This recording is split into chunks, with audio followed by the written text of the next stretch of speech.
Well, welcome everybody to Encounter Church, and as we get set up here, I want to highlight something coming up in our community that's really, really powerful.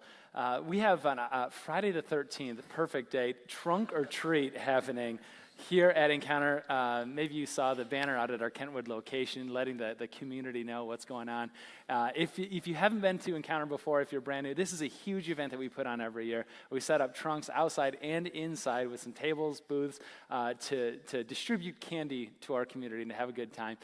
But listen, I want to just, before you hear the messaging kind of coming out over email and during this time together, I want to add a little context to that and highlight just why we do the event that we do. The why behind it is not simply a candy distribution event, right? It's so much more than that. It's got so much more depth behind it, is that we do the candy in the trunks and we do all the dressing up because we love where we live. We care about our community, and we love building these important relational connections with businesses around and neighborhood associations where we can all put on an event together. We love our specific neighbors, and we love getting to know them. And we love the fact that they not only step foot onto the campus of one of our locations, one of our churches, but also come in through the doors. And they actually tour through this space, the worship auditorium at our Kentwood location. It's so powerful. Last year we had almost 1,400 unique souls come through our building with like 40 different trunks. We love that. And so when you think about bringing people far from God to new life in Christ, I hope that you, like me, will get excited about this event coming up, again, on the perfect date, Friday the 13th. That's what it's about. Today we're in a series called Why I'd Walk Away. And the series is addressing some really, really difficult questions of what it means to be spiritual, what it means to be religious, particularly in our culture today. The series really grew out of a conversation that I've had with a friend of mine maybe 2 or 3 years ago, and I'm going to guess that it's a conversation that might sound a little familiar to some of you as well. A friend that I've known for a long, long time, he calls me up. Actually, what I mean is he texted me up and said, can we get together for coffee? Not unusual. That's what we do. And we go out, we get our coffees, and he's kind of like awkward through the like, hey, how you doing? How are things? And like, fine. And it's just kind of a weird conversation, especially for people who've been friends for a long, long time. And we get our coffees and we sit down at the table, and he starts this kind of rehearsed speech. Again, very unusual for us. And he's kind of describing how he's been on this journey lately, and he's wondered about a few things. He's begun in his faith allowing his mind to wander down some places that he didn't necessarily find himself down. And all of this has kind of come to the conclusion, Dirk, that I'm just not sure what I believe anymore. Right? And this is somebody that, I've been in a discipleship relationship for a long, long time, and obviously it's confusing, and I'll be honest, there's a little like hurt behind that as well. But as he's having this conversation, he's like, no, but like you've been a great mentor, and it's not you, it's me. And I'm like, am I getting broken up with over here? Like, what's going on, And through it, 2-3 years ago, we've maintained a great friendship ever since then, and it hasn't like gotten in the way at all. And obviously, I have some convictions that I'd love for him to come back to as well. But listen, the reason why I bring it up is the way that he described the journey that he's been on. He's like, I've kind of recognized that you and I have built this faith of mine, like one piece, one brick at a time. And I've been building my faith called Christianity, my walk with Jesus, a brick at a time, a concept at a time. And what I've been doing over the last several months is I've been taking the bricks out of my faith and kind of examining them one at a time for their structural integrity.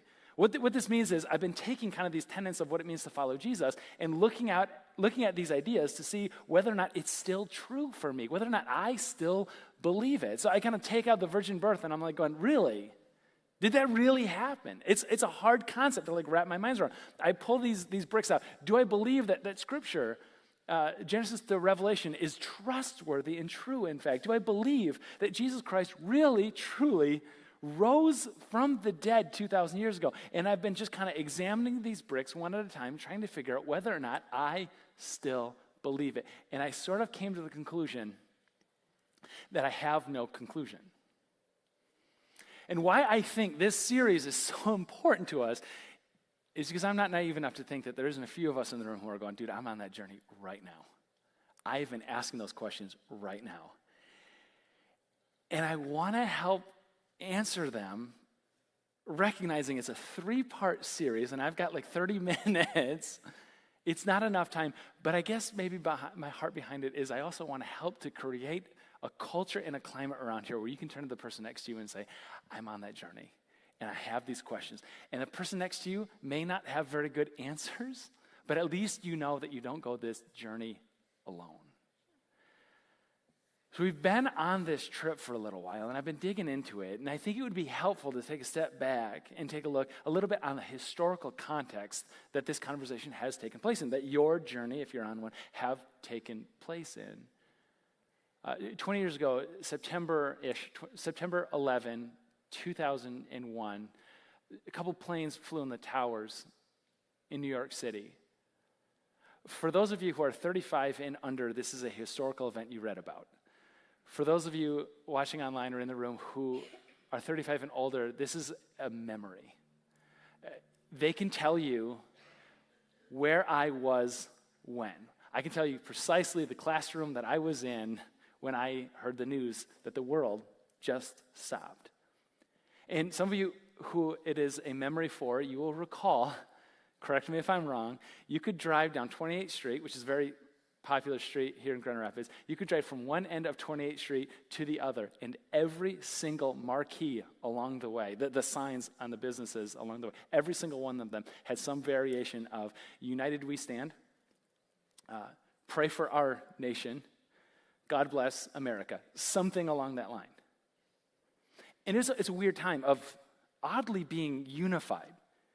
And in those moments afterwards, it was ugly and it was raw and it was beautiful in a way as well.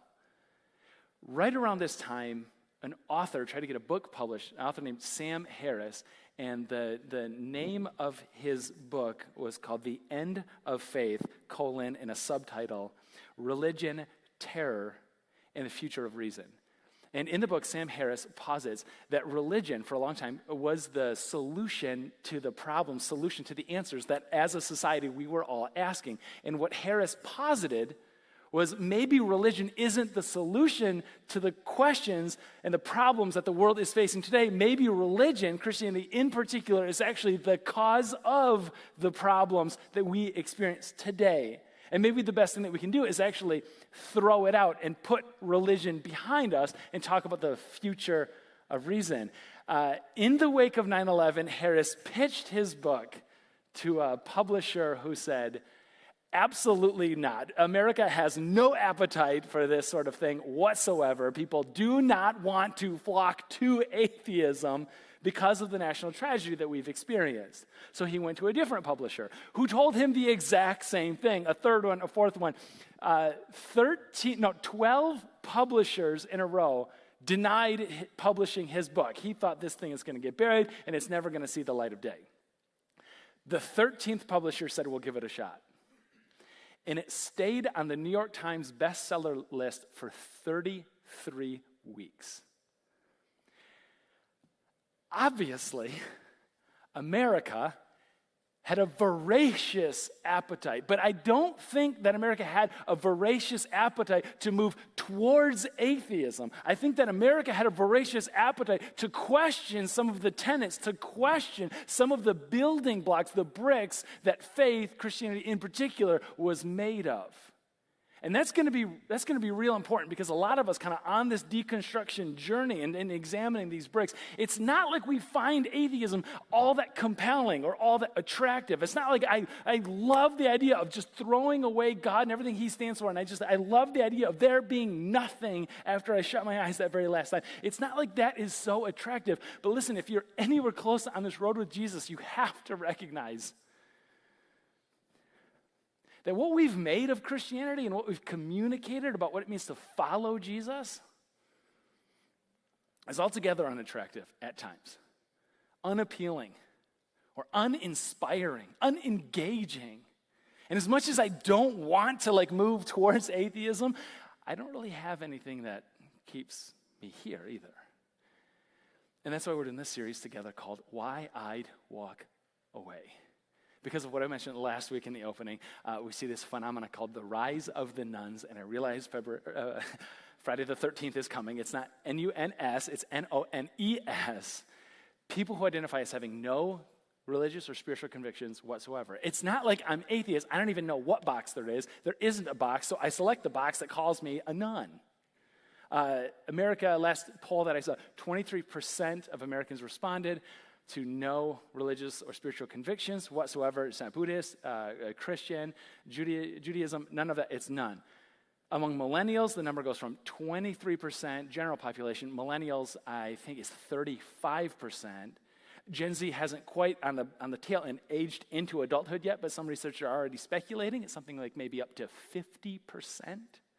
Right, so there's this huge migration. And again, I want to suggest maybe not towards atheism, but just like away from Christianity, going, I'm pulling this thing out brick by brick, and I'm just not sure what I believe. And this is one of the most important things I can say this morning. Is the reason why you don't find Christianity all that attractive or appealing, engaging anymore isn't the fault of Christianity itself. It's the fault of people who do what we do. It's the fault of people who do what I do. It's the people with microphones on their face standing up and speaking on behalf of the God who inspired the Bible. I have made this thing less attractive than it is. I understand. Like we have to wrap our minds around. And the reason I think why I can say that, I think it's the messenger, not the message. Because thousands of years ago, when Jesus was doing his ministry in the flesh here on earth, where we got all of this from, he's doing his ministry, and people would show up, and they would hear some really, really hard things, and they would walk away and go, I don't know quite about that whole thing, but honestly, I like him. Thousands of years ago, people who lived nothing like Jesus liked Jesus and liked to be around him. They found him attractive. They found him appealing. They found him engaging. And in turn, he liked and loved them back. And somewhere along the way, we've kind of made this shift, and now we don't find Jesus, we don't find Christianity, this faith, all that appealing anymore. And so I just think that maybe it's the messenger and not the message.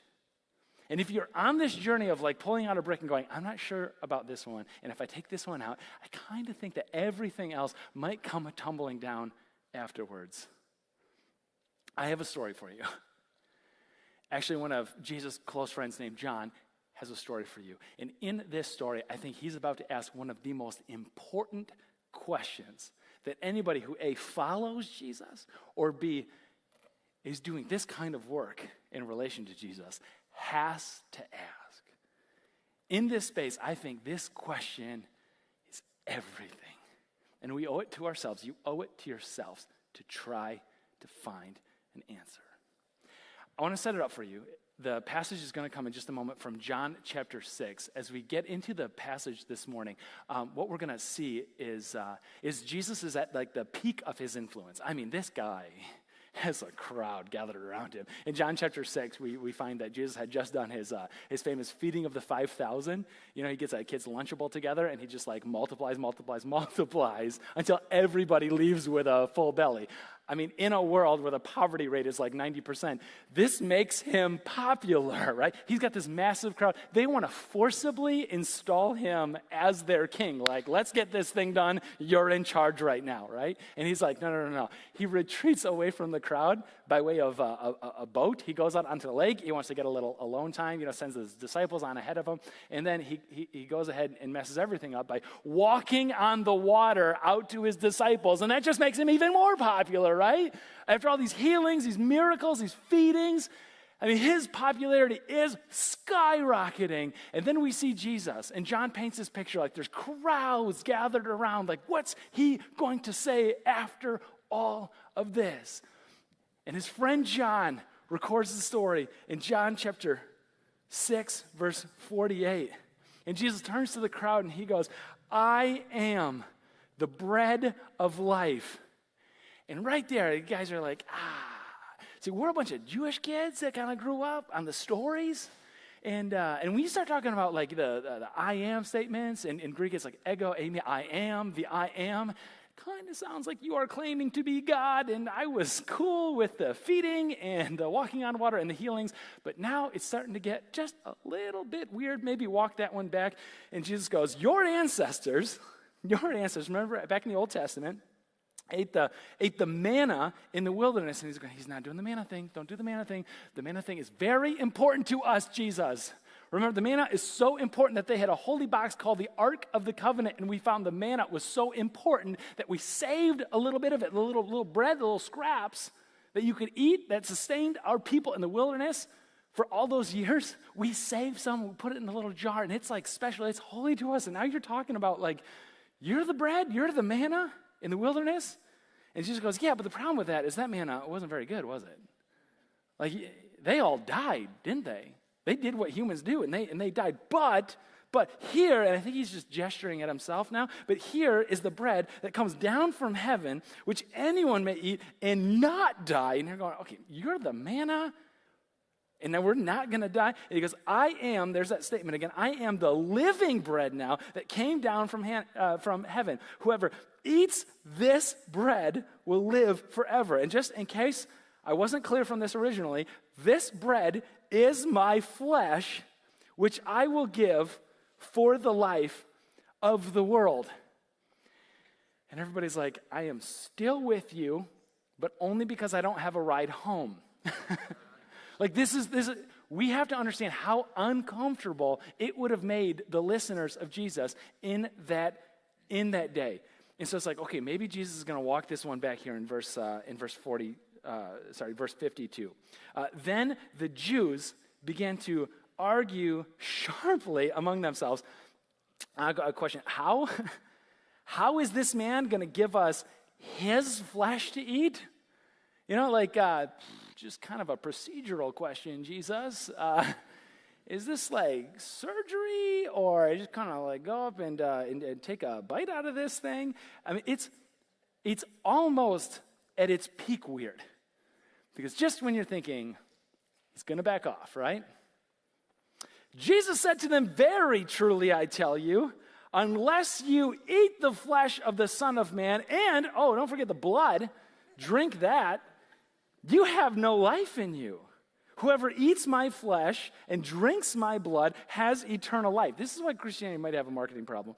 And I will raise them up at the last day. Okay, but we know that this is a metaphor. He's not talking like really and literally, right? He's talking figuratively. For my flesh is real food and my blood is real drink.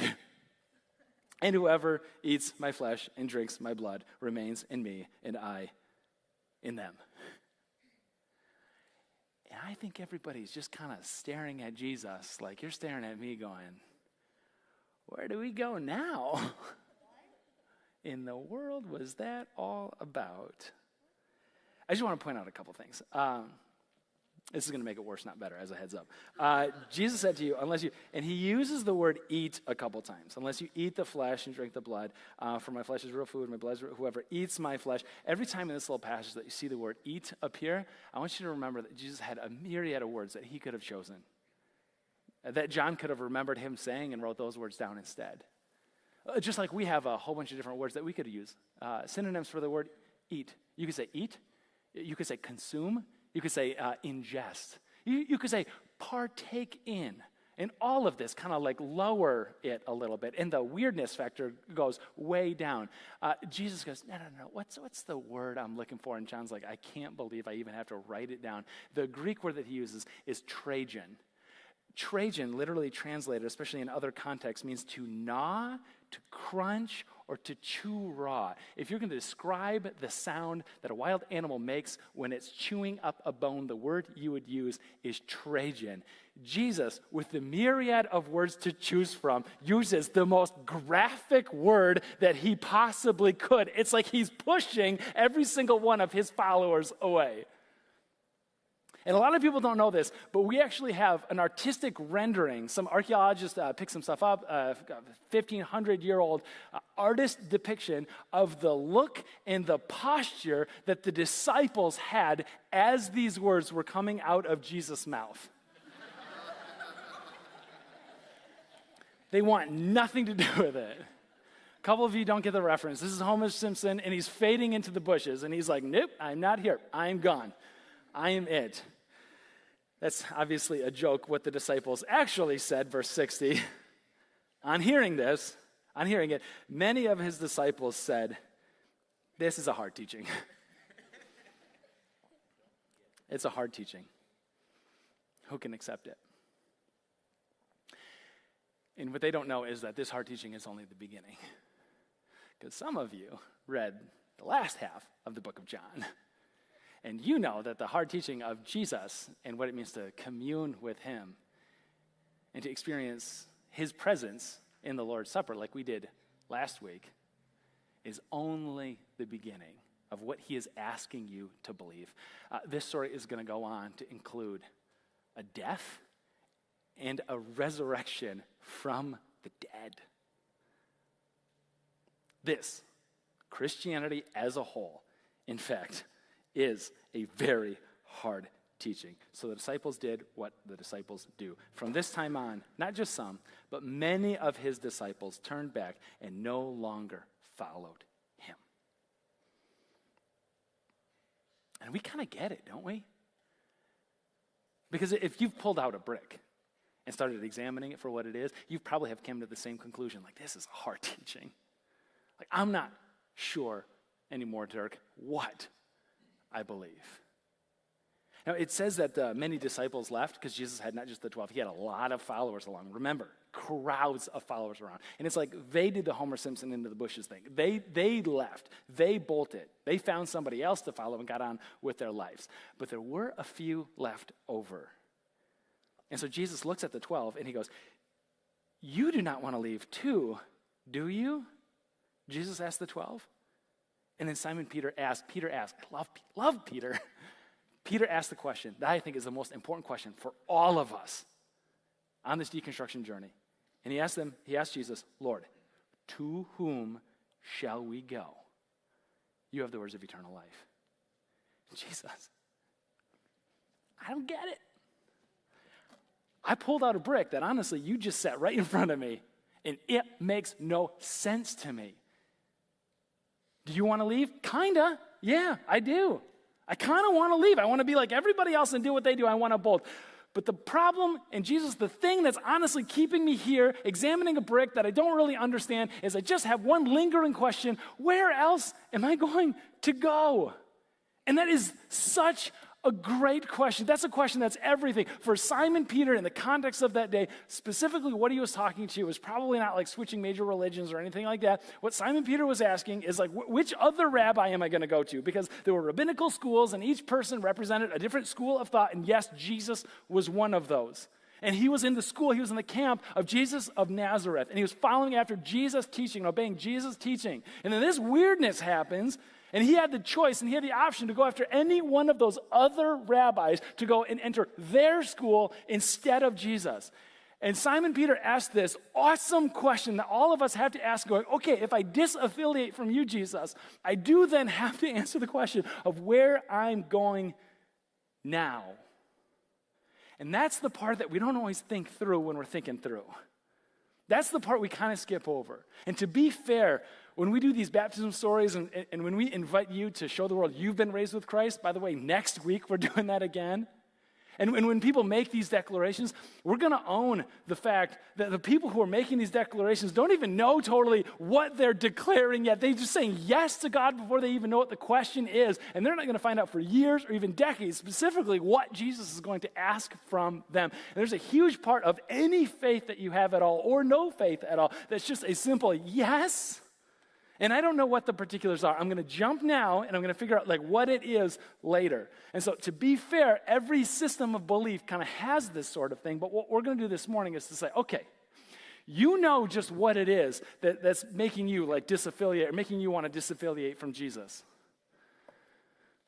let's have an honest conversation about where you're going to go and what that means. Because when I sit down, and my friend, it came up 2-3 years ago as well, and it comes up just about every one of these conversations since then. I sit down with somebody and they're like, you know what, the flesh thing, the weird part of this, the part of the brick that I just can't wrap my mind around is, man,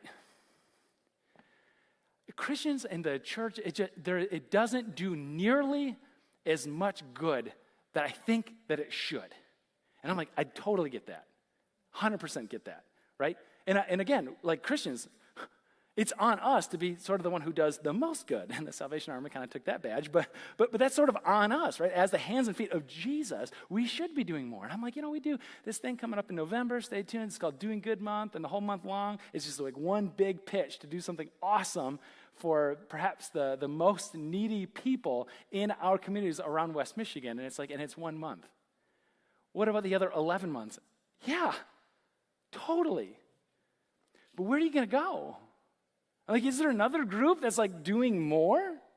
Sometimes I get the response like, man, the church it's fine like as an idea, but then you start to meet the people in the church, right? And you start to find out that the whole thing is full of hypocrites. We call them sinners in the church. We find out that we're a bunch of people, hurting each other at times. And we bump into each other, and it's kind of ugly at times. And I think I want to leave this whole thing around behind, because the church is like a whole bunch of hypocrites. And it's like, friend, which community are you going to belong? Where you're going to look around in a circle and not find a bunch of hypocrites and not find a bunch of hurt people hurting people. Just like ask the question, if you're going to disaffiliate, okay, but there's a level of intellectual honesty that requires you to answer the question, but where am I really going to go? It's kind of what I want to do right now. This is arguments not necessarily against atheism or for Christianity, but this is answering the Peter question that he just asked earlier of saying, okay, where do you want to leave? Yeah, I kind of want to leave. But where am I going to go? Because intellectual honesty also demands that when we leave, a couple of really, really great things leave along with it. When we move away from there being a creator God, and really we're talking about any religion, but I represent Christianity because I know the most about that one. When we move away from the creator God and we move towards no God whatsoever, we lose a lot that we don't often think about in following a different set of beliefs or a different rabbi. A couple of them that I just want to highlight for us. The first thing that we lose, and this could be one of the most important, I'd say second most important, is we lose the concept of your own mind or your own sense of self. Your mind is a sense, there's a standard of saying, we lose the sense that there is in fact a you in you, or there's an I in me. Because when we move away from a creator God to a nothingness kind of reality, and when we accept that really everything is the result of a set of chemical reactions or biological processes or the laws of physics that are governing everything, and that's really all that we are at the end of the day. And if you're like, that doesn't totally bother me, I kind of get that. After all, physics and biology and chemistry is kind of a beautiful thing as you start to understand it, as you start to study it. And I just want to encourage you to live that way for a little while, It's like if you embrace this idea that really all we are is a set of matter in biology, in proximity with one another, I think that will work right up until the point that your niece or your nephew or your son or daughter runs up to you and gives you the biggest squeeze you've had that week. And I think there's going to be something in the back of your mind that goes, maybe we're not just biology. Maybe we're not just clumps of matter in proximity to one another. Maybe there is something here. I think what's also going to happen is saying, okay, I can intellectually get there. I just don't want to.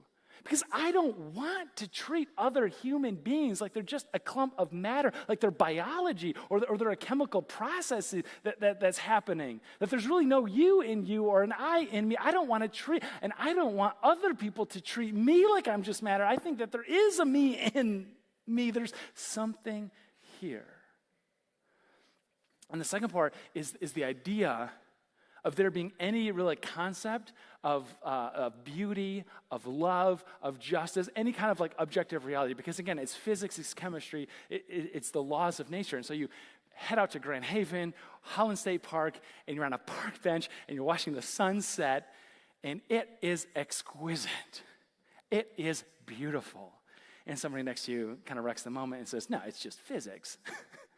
It's light refracting or reflecting. I don't really honestly know how it works. I'm cool with just calling it beautiful, right? I'm that guy. Or you put on a little music, or you take in a show, and it's like objectively, you're like, there's part of my soul that leaps. It's Vivaldi's Four Seasons, it's Beethoven's Fifth, it's beautiful, it's the original motion picture of Shrek. It's perfect, exquisite, beauty in 97 minutes. It's so good. Right? But when we lose out on the Creator God and we move towards a nothingness, we lose our objective standards of beauty, of love, of justice. Because we start to find out the problem of evil, that we wanted to move away from a God where there's an evil out there.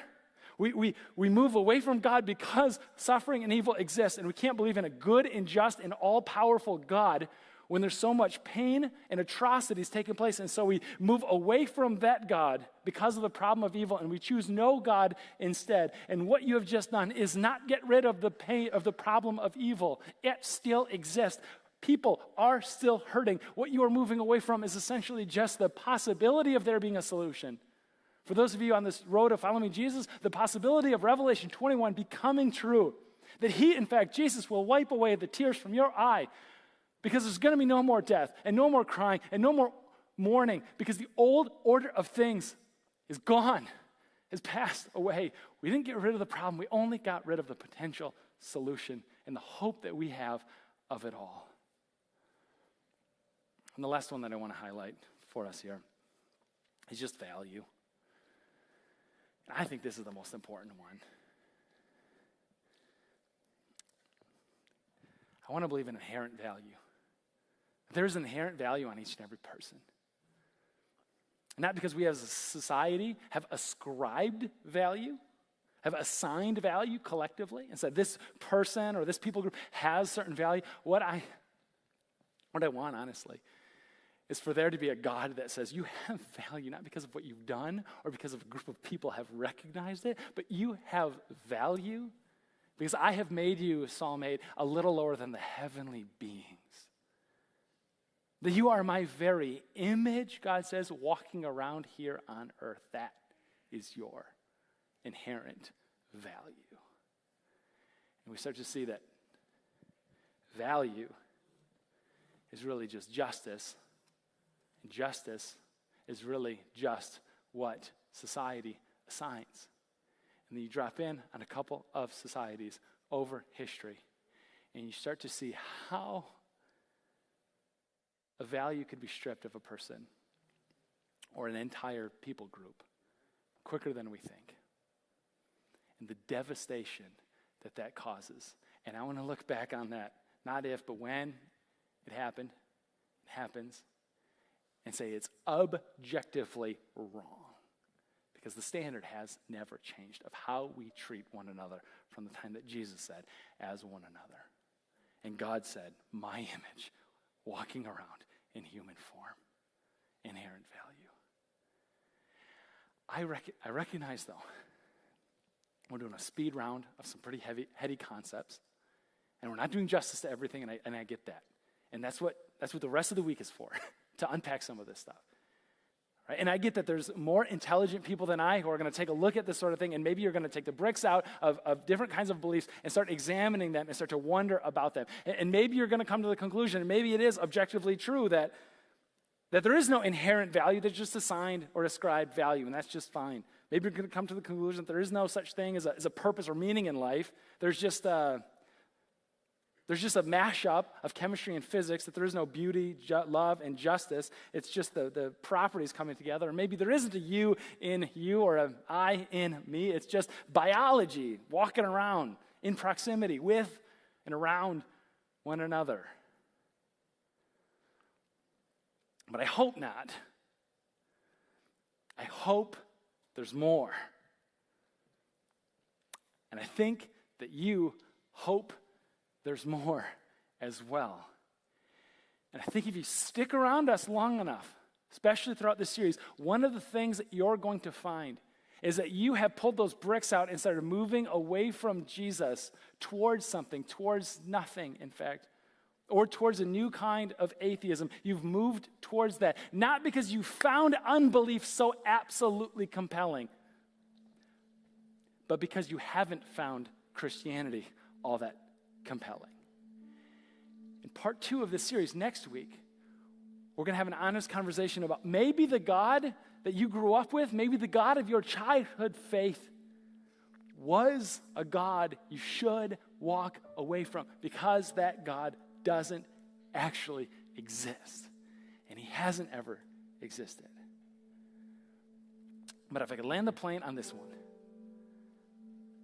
I want to simply point out that if you are on this journey, or if you know somebody who's on this journey, and you're pulling out the bricks and going, I don't know if this thing holds water anymore, there's a ton of great philosophical arguments against the faith. And I don't think that most of us have disaffiliated because you have found an argument all that compelling. I am guessing that if you are honest, what drove you away from the faith isn't an idea. It's a building, maybe the name of a church. It's a person. It's likely even a pastor who misrepresented the message of Jesus. As a pastor, I get that because I mess up all the time. And I hurt people because deep down, I'm a hurting person too. So I get that. And please, church, please, don't walk away from Jesus because I hurt you or somebody next to you did. Because Jesus, when he had to put a value on you and decide your worth, he said, you are worth nothing more and nothing less than my entire life. My life for yours. And I'm blessed to be able to do it. That's the God I don't want you to walk away from. If you would stand, all of our locations. And I recognize some of us are on this journey right now, and you don't feel comfortable praying, you don't feel comfortable standing, you don't feel comfortable doing any of this. And we're so honored that you're here. Your presence here is truly a gift, and we don't take that lightly. Let's pray together. Jesus, we come to you with our questions, not checking them at the door, but bringing them full on. And we invite your response. We invite your truth. We know, Lord, that you are going to have a hard saying for us. And the longer we journey with you, the harder at times it will become. But God, to answer that Peter question, if we disaffiliated because it's hard, where would we go? Where else would we find eternal hope? Jesus, thank you for loving us to death and back again to new life.